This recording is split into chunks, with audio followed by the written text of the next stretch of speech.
ഗുരുവായൂരപ്പനെ വെല്ലുവിളിച്ച ഒരു ഭക്തന്റെ അനുഭവകഥ. ആ ഭക്തനെ നിങ്ങൾ ഈ വീഡിയോയുടെ അവസാനം കാണും. 11 വർഷങ്ങൾക്ക് മുമ്പ് ഇതേ അമ്പലനടയിൽ നടന്നൊരു സംഭവമാണ്. വർഷങ്ങളായി ഗുരുവായൂർ അമ്പലത്തിൽ ദർശനം നടത്തി വരുന്ന ആ പയ്യൻ വിദേശവാസത്തിന് പോകുന്നതിന് മുമ്പേ വീട്ടിൽ വെച്ചൊരു അപകടം ഉണ്ടാവും.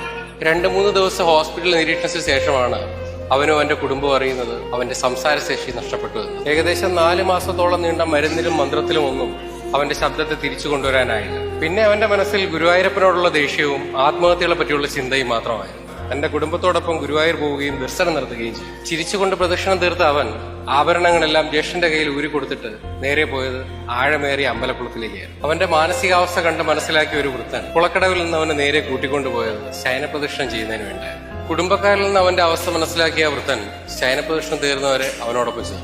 അവന്റെ ഇരു കൈകളും ചേർത്ത് പിടിച്ചിട്ട് ആ വൃത്തൻ പറഞ്ഞ എന്താണെന്നറിയൂ? ഭഗവാനെ ഉറച്ചു വിളിക്കുക, ഭഗവാൻ കേൾക്കും. ദീപാരാധന കഴിഞ്ഞ് നട തുറന്നപ്പോൾ മണിയുച്ചകളുടെ കൂടെ ഒരു വിളി കൂടി വന്നു, അമ്മേ എന്നൊരു വിളി.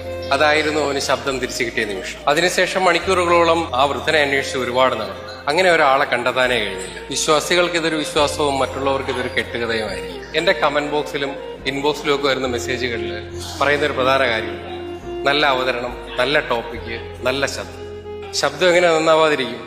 അമ്പലക്കുളത്തിൽ ചാടാൻ നിന്ന് എന്നെ പിടിച്ചു കയറ്റി ശബ്ദം തന്നത് എന്റെ ഗുരുവായൂരപ്പനല്ലേ?